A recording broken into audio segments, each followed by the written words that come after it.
Alors, la plus grande caractéristique en ce début d'automne, c'est les défaillances des entreprises, que ce soit en Europe, mais aussi spécialement en France et en Belgique, même si en France, il y a eu un petit assouplissement, puisque suite aux Jeux olympiques, eh bien, la situation évidemment des entreprises a été un peu boostée le temps des Jeux, et par conséquent, eh bien, la situation est un peu améliorée, ou du moins temporairement, mais maintenant, ben, les jeux étant finis, eh bien, ça risque bien évidemment de reprendre dans le sens qui avait été dessiné avant les Jeux olympiques. On voit de plus en plus d'entreprises qui ferment, et principalement aussi des petits commerces. Moi qui suis commerçante, eh bien, lorsque je fais mon jogging, eh bien, il n'est pas rare de voir de plus en plus, même dans les petits villages, d'entreprises qui sont en train de disparaître. Et j'ai pu retrouver des éléments dans des différentes sources économiques qui vont et qui abondent également dans ce sens, et pas uniquement dans notre région wallonne en Belgique, mais aussi en France. En France, on parle d'une explosion des défaillances des entreprises. Je vous renvoie ci à côté à ce qu'on appelle défaillance d'entreprise, mais en général, les défaillances d'entreprise, eh bien, ça peut mener, et c'est très souvent le cas, vers une faillite pure et simple. La Banque de France, donc, déclare qu'il y a pour l'instant 63 095 faillites depuis les 12 derniers mois, et ça correspond au chiffre le plus haut depuis 2015. Si on compare entre les petites entreprises et les grandes entreprises, eh bien, on voit que le résultat est quasiment identique, parce que on constate que beaucoup de gens disent souvent que depuis que le Covid est arrivé, eh bien, il y a de nombreuses petites entreprises, même unipersonnelles, qui se sont installées, on parle ça de micro-entreprises, et que c'est elles qui ferment. Eh bien, quand on fait les analyses et qu'on regarde un peu plus près ce qui est fourni par la Banque de France, on se rend compte que les grosses entreprises, donc celles qui pourvoient le plus d'emplois, eh bien, à elles toutes seules, eh bien, il y a 10,4% de défaillance. C'est le plus haut équivalent à ce qui existait en septembre 2009. Et évidemment, comme vous le comprenez, les défaillances, eh bien, ça a des répercussions pas seulement sur la croissance du pays, mais également sur l'emploi, puisqu'on va moins engager et on va aller vers un taux de chômage qui va aller de nouveau vers la hausse. On remarque aussi que sur un an, eh bien, il y a plus de 25% en tout, micro et macro entreprises, tout confondu, qui sont en train d'être en difficulté économique. Alors, quels sont les secteurs les plus touchés? Parce que tous les secteurs ne vont pas dans le même sens. Eh bien, il y a principalement trois secteurs que l'on peut retenir. C'est la construction, le tourisme, mais également tout ce qui concerne l'immobilier. Alors, dans la construction, il faut quand même savoir qu'il y a plus 35% de problèmes dans ce secteur-là. Dans les activités financières, c'est plus 38%. Et dans le domaine immobilier, eh bien, ça touche quasiment 50% du secteur. Alors, bien, nous parlons évidemment des défaillances. Ça pourrait être évidemment compensé par des créations d'entreprises. Pourquoi pas? Ça résoudrait le problème. Eh bien, ce n'est pas le cas. À la sortie, aux environs de la sortie du Covid, eh bien, il y avait eu plus 65% de création d'entreprises, principalement des micros, comme je vous l'ai dit. Eh bien, actuellement, eh bien, il n'y a plus de nouvelles créations de micro-entreprises, et les grosses entreprises, celles qui fournissent de l'emploi et qui créent de l'emploi dans la société, eh bien, il y a à peine 15% de création pour l'instant.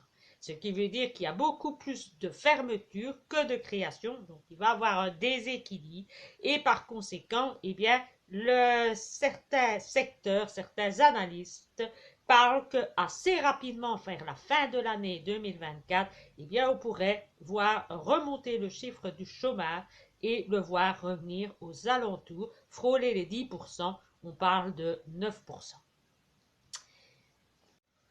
Alors, ben, si avec les entreprises qui iraient mal, ben, on dirait encore que c'est à moindre mal, puisque on pourrait évidemment, en cas de chômage, rentrer au niveau étatique dans tout ce qui est ministère, etc., et rentrer dans tout ce qui est statutaire. Malheureusement, ce n'est pas ça. Pourquoi? Pour une bonne raison.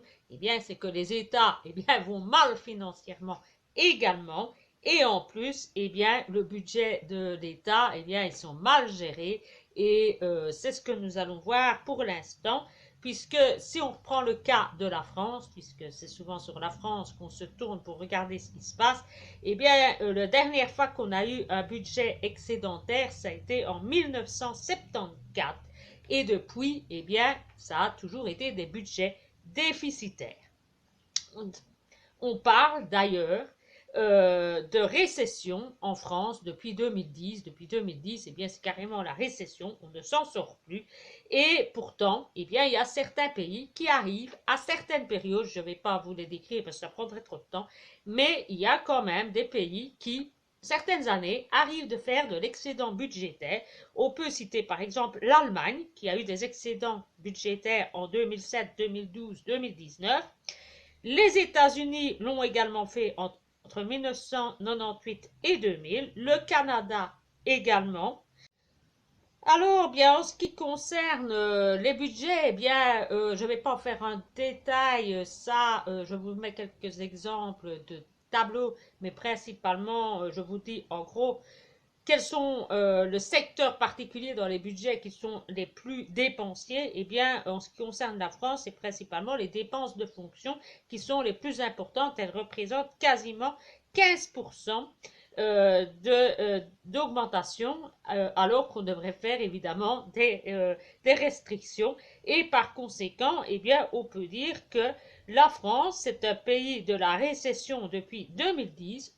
Ils sont vraiment des accros du déficit budgétaire et pour cela on parle souvent qu'ils sont les numéro 1 et parmi les premiers dans tous les pays du monde. Je vous mets le tableau ci-joint.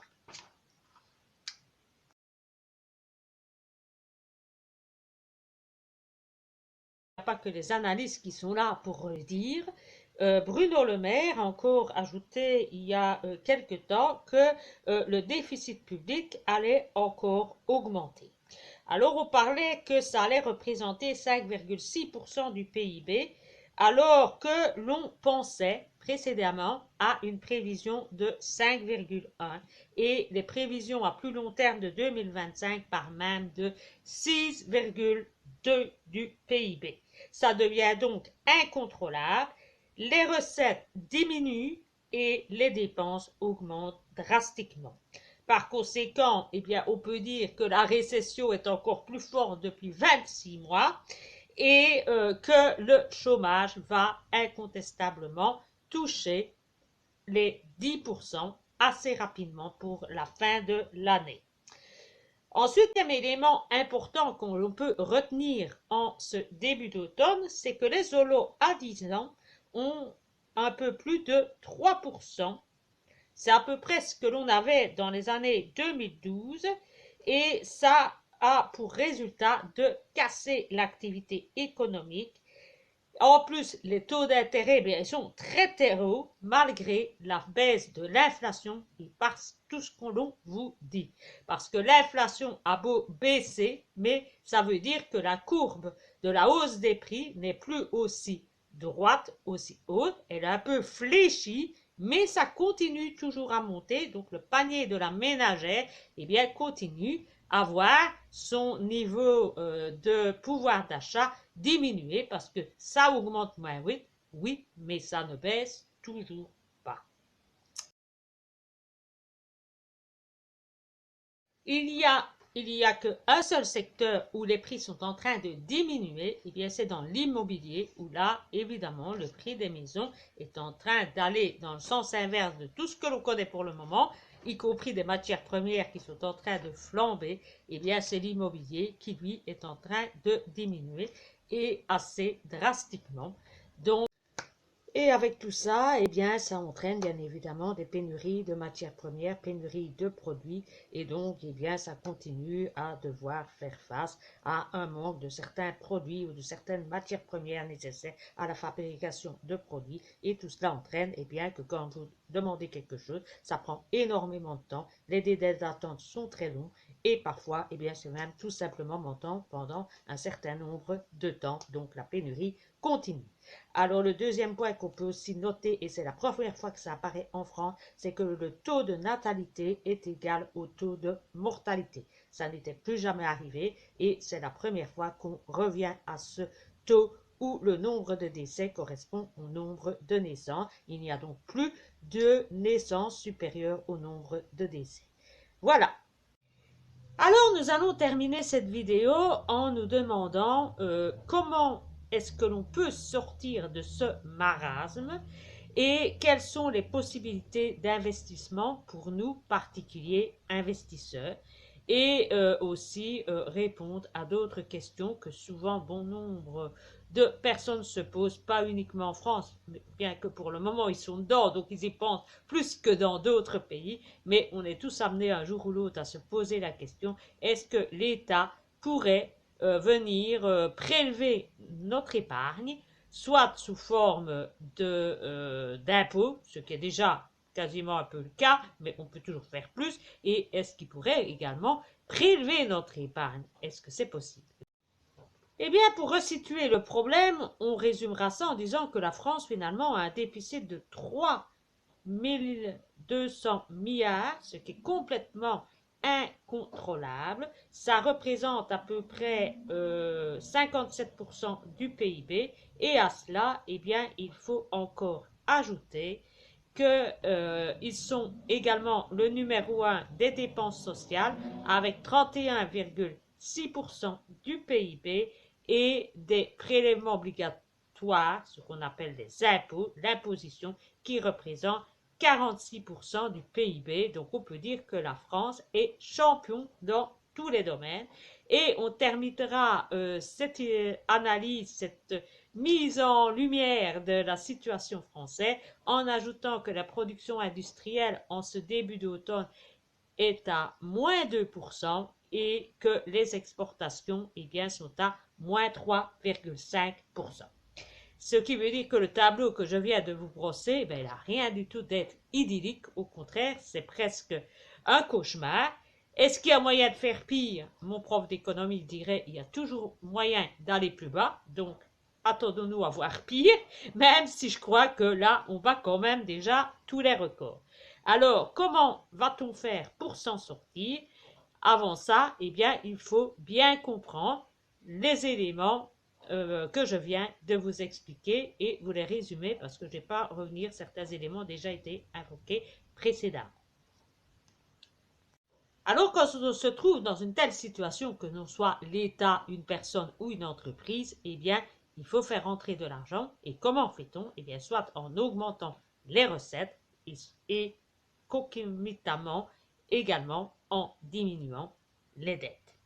Alors ici, quand on remarque et qu'on analyse un peu la situation et qu'on voit un peu où sont les dépenses de l'État français, on se rend compte que c'est principalement dans le secteur des salaires où l'augmentation des dépenses est la plus importante puisqu'elle représente une augmentation de 15% pour 2023. Et pourquoi est-ce que ça a augmenté? Ben, principalement parce que le nombre de fonctionnaires continue à augmenter, on continue à engager et là, à mon sens, eh bien là, il faudrait faire quand même de sérieuses économies et limiter le nombre de fonctionnaires n'est peut-être pas une mauvaise idée.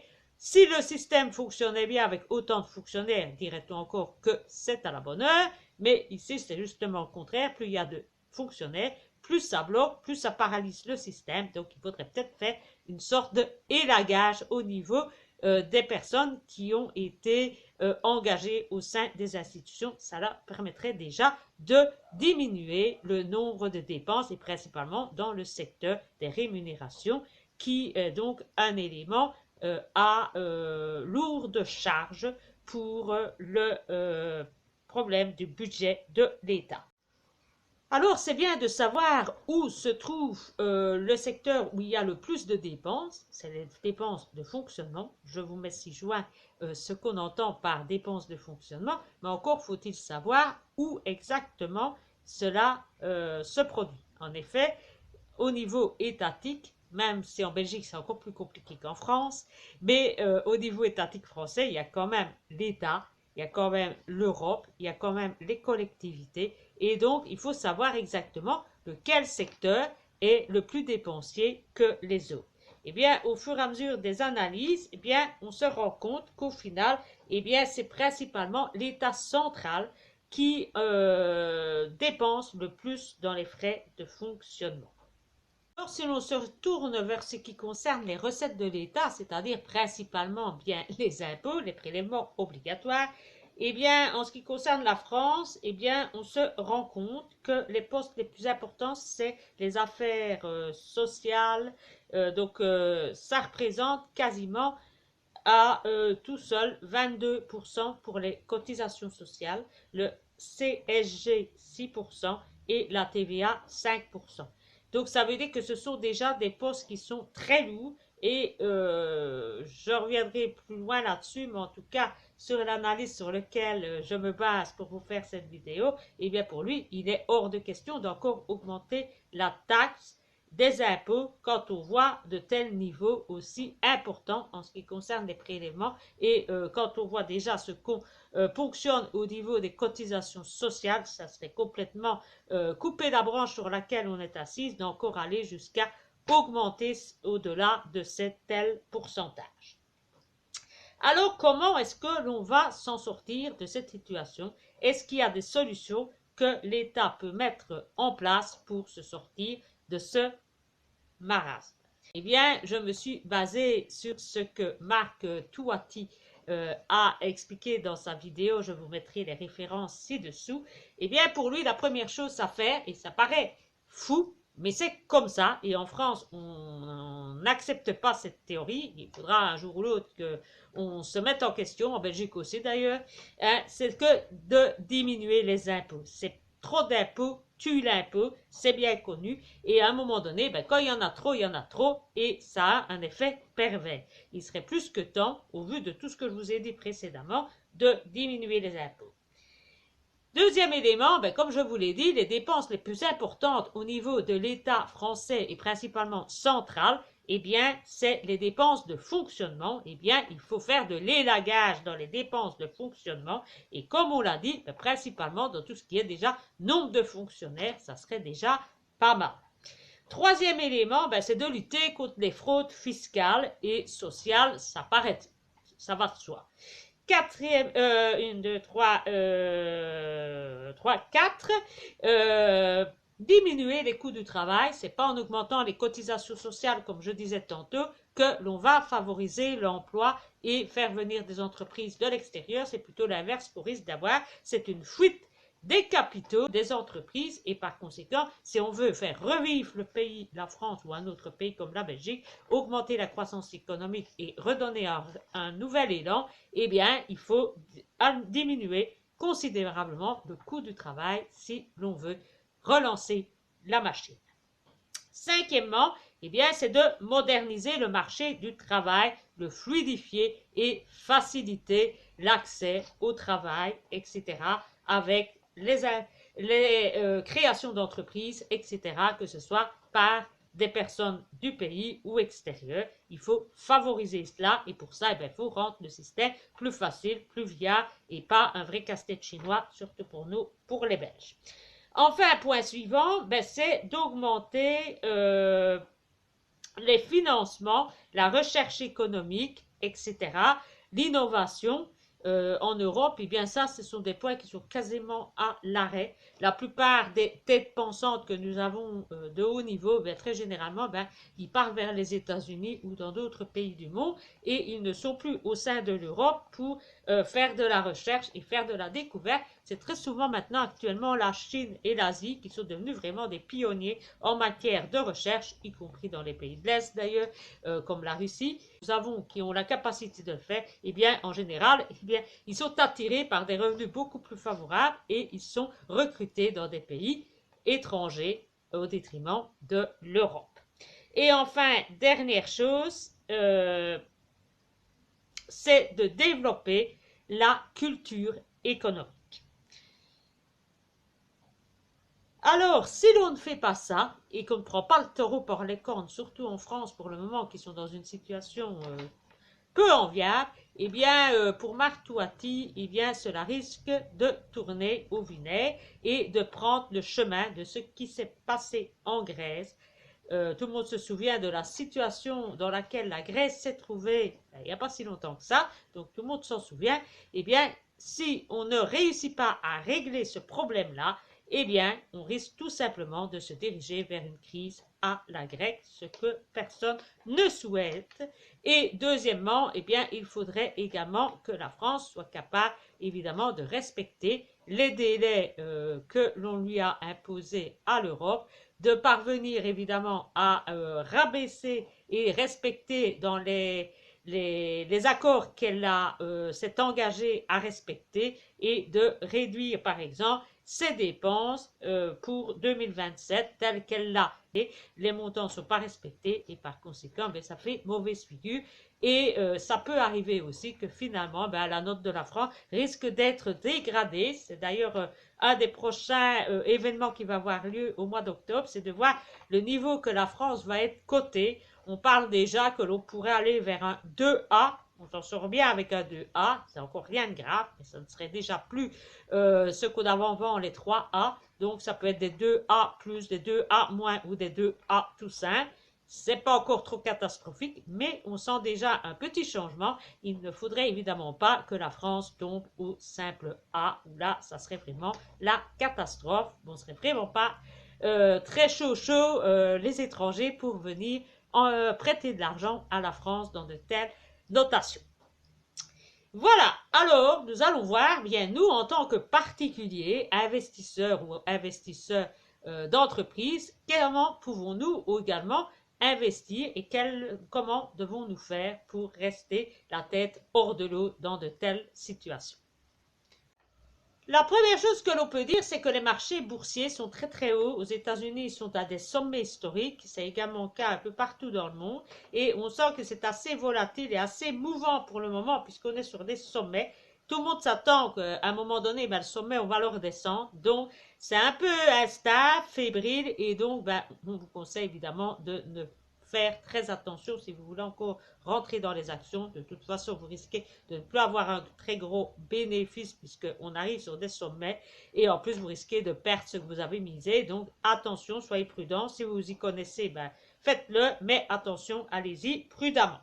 Deuxième chose, c'est bien éviter tout ce qui est dette publique, obligations d'État, etc., obligations du trésor public. Évitez ça, allez plutôt vers des obligations d'entreprise ou des obligations de banque, même si ces dernières, c'est plus non plus la grande sécurité. Mais bon, je crois que entre les banques et l'État, l'État français est quand même encore un peu plus dans le bazar que les banques, bien que on entend quelques frémissements aussi de ce côté-là. Donc, soyez prudents. Moi, je dirais plutôt aller vers des obligations d'entreprise ou vers des SICAF où il y a énormément de partage de portefeuille pour éviter de noyer le poisson et de s'en sortir à bon compte. Alors, essayez de garder du cash.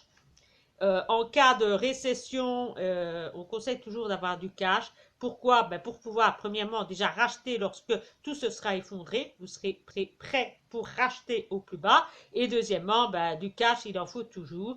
Surtout si tout venait à s'effondrer, compte en banque, etc., qu'on n'aurait plus accès, ben, il faut quand même avoir un peu d'argent pour vivre et avoir une pomme pour la soif. Donc, mettez un peu d'argent liquide chez vous. Je sais bien, c'est pas très fiable, ou du moins dans un coffre à la banque ou dans un service institution qui fait ce genre de service et un petit peu sur vos comptes en banque, mais essayez de garder du cash, soit en devise euro ou en devise étrangère, et on peut parler du dollar qui se tient toujours très bien pour le moment, qui est toujours valeur refuge et il est tout à fait concevable actuellement, vu son état, de rentrer de nouveau dans le dollar.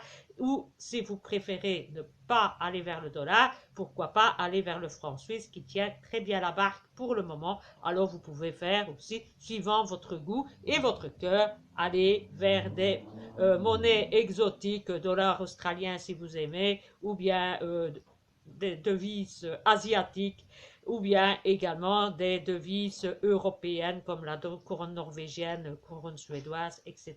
Si vous préférez rester en Europe, à votre bon cœur. Ensuite, eh bien, l'immobilier est en train de chuter. C'est le seul truc qui est en train de chuter pour le moment. Donc, on s'attend évidemment qu'il continue encore à chuter, mais plus de trop. Et donc, pour ceux qui auraient du cash, ça sera peut-être l'occasion de rentrer dans le marché de l'immobilier si celui-ci ne vous fait pas encore trop peur et ne vous a pas encore trop dégoûté, surtout si vous avez envie d'investir et d'y mettre des locataires. Alors, pour ceux qui ont de l'or ou des matières premières, bien évidemment, ils sont en train de cartonner. Ils sont sur des sommets historiques et l'argent cartonne d'ailleurs 2 fois mieux que l'or. Pour le moment, l'argent est à 31 $ l'once et l'or est à plus de 2600 $. Et en ce qui concerne le platine et le palladium, là, c'est un peu plus chaotique et c'est pas très réjouissant pour l'instant. Donc, on ne parlera que des 2 premières matières et il est conseillé évidemment de les conserver tant que ça monte, on conserve et on garde. Enfin, pour ceux qui aiment bien les bitcoins et toutes ces monnaies, crypto-monnaies, eh bien, très attention aussi parce que c'est très volatile, c'est un peu comparable à ce qu'on vit dans le marché des actions pour l'instant, donc soyez très prudents. Et alors, dernière chose, eh bien, profitez de votre argent. Si vous avez besoin d'acheter des trucs, acheter de nouveaux frigos, ou d'améliorer votre maison, ou de vous offrir du rêve, partir en vacances, etc., ben, profitez-en. À la limite, plutôt que de l'État d'obtenir ce que vous avez sur votre compte, ben, il vaut mieux que ce soit vous qui en ayez profité que l'État. Alors, ben, c'est peut-être le bon moment de se faire plaisir pour ceux qui ont encore du cash et qui ont bien géré leurs sous.